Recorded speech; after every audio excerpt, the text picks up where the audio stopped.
खेड तालुक्यातील दहिवली येथील 2 मृतदेह आढळले. मंत्री योगेश कदम यांची घटनास्थळी भेट.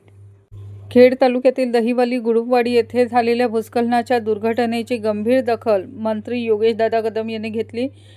घटनास्थळी जाऊन त्यांनी परिस्थितीचा आढावा घेतला. दरम्यान ढिगाऱ्याखाली गाडले गेलेले 2 मृतदेह आढळले असल्याची माहिती समोर येत आहे. दहिवली येथील दुर्घटनेत 5 घरांची पडझड झाली असून या घरातील 6 सदस्यांपैकी 3घांना सुरक्षित स्थलांतरित करण्यात आले असून एका व्यक्तीला उपचारासाठी शासकीय रुग्णालयात दाखल करण्यात आले आहे. तसंच या भूस्खलनात गुडुपवाडी येथील 9 घरांपैकी 5 ढिगाऱ्याखाली व 4 धोकादायक घरे आहेत.